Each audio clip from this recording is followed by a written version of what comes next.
Mohon dukungan dan supportnya dengan cara ketik tombol subscribe dan nyalakan notifikasi. Kali ini saya akan membahas tentang hantu dari negeri matahari terbit. Anda pasti berpikir saya akan membahas tentang hantu Sadako, hantu perempuan yang sangat terkenal di Jepang.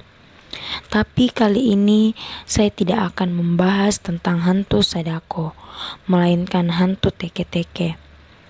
Hantu teke-teke memang tidak seterkenal Sadako, tapi teke-teke ini pula menjadi hantu yang sangat ditakuti oleh warga Jepang. Asal-usul hantu teke-teke ini berasal dari kisah seorang siswi bernama Kaishima Reiko, siswi yang menjadi salah satu korban bullying teman-temannya. Kaishima Reiko merupakan siswi perempuan yang dikenal pemalu dan penakut.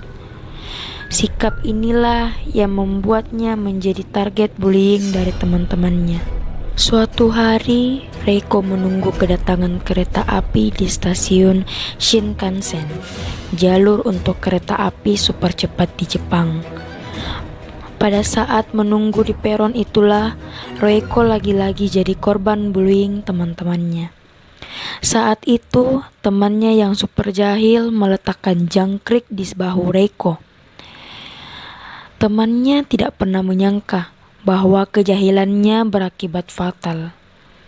Saking kagetnya dengan jangkrik yang tiba-tiba bertengger di bahunya, Reiko terjatuh ke rel dan wush.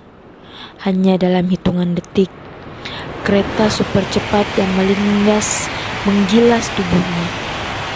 Reiko tewas seketika dan yang lebih mengerikannya lagi, tubuh Reiko terpotong menjadi dua, dari kepala sampai pinggang dan pinggang sampai kaki. Dari kejadian itu, Reiko akhirnya menjadi dendam terhadap kelakuan temannya.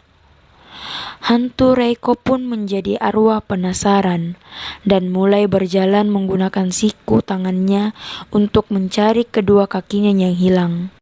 Ketika ia mulai menyeret tubuhnya yang terbelah menjadi dua bagian, akan terdengar suara tek, tek, tek, dan kemudian membuatnya diberi nama hantu teke-teke. Seakan itu belum cukup menyeramkan, teke-teke juga memegang sabit di sebelah tangannya. Sabit tersebut ia gunakan untuk memotong tubuh orang yang tidak bisa menjawab pertanyaannya. Hantu teke-teke menghantui setiap orang yang ia temui dan mengancam akan membuatnya merasa kesakitan layaknya yang ia rasakan dahulu. Dikisahkan juga ia menghuni setiap kamar mandi di Jepang. Kemudian ia akan memberikan pertanyaan aneh yang harus dijawab oleh wanita yang memakai toilet, dan dia harus menjawab dengan jawaban yang tepat. Apabila salah, teke-teke siap mengambil kedua kaki dari korbannya. Saat bergentayangan di malam hari dan melihat calon korbannya, teke-teke akan bertanya, "Di mana kakiku?" Supaya selamat dari sabetan sabit yang dia pegang, orang harus menjawab pertanyaan tersebut dengan di jalur mesin. Jika teke-teke bertanya, "Siapa yang memberitahumu?" Jawab saja, "Kaishima Reiko yang memberitahuku." Namun, terkadang teke-teke menanyakan sesuatu yang rumit, seperti, "Apa kau tahu namaku?" Jangan Anda menjawab Kaishima, atau dia akan membunuhmu. Jawab saja Kamen Shininma, atau dalam bahasa Inggris berarti Must Beat Demon. Lantas, apakah benar bahwa hantu teke-teke ini pernah membunuh orang? Menurut cerita yang beredar, ada dua yang telah menjadi korban hantu teke-teke ini, yaitu seorang siswi dan seorang masinis. Siswi ini terbunuh pada malam hari ketika ia pulang ke rumah dan melintasi gedung tua.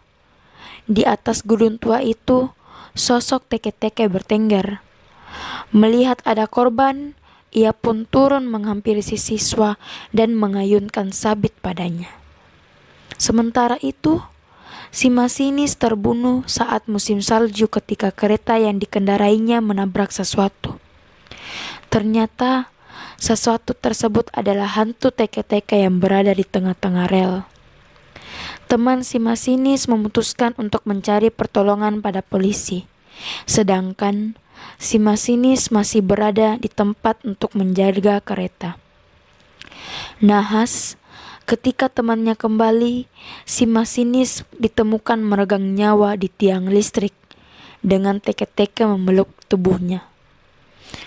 Kisah hantu ini pun banyak digunakan para orang tua di Jepang untuk menakuti anaknya agar tidak pulang larut malam, sekaligus menjadi momok yang menyeramkan bagi para remaja di Jepang. Hingga saat ini, teke-teke dipercaya masih menghantui masyarakat Jepang, sehingga membuat salah satu seorang sutradara di Jepang ingin membuat dan mengabadikan kisah dari hantu ini dalam sebuah film horor dengan judul Teke-Teke. Nah, itu tadi sedikit cerita tentang hantu teke-teke. Apabila teman-teman punya requestan cerita horor, silahkan tulis di kolom komentar. Terima kasih.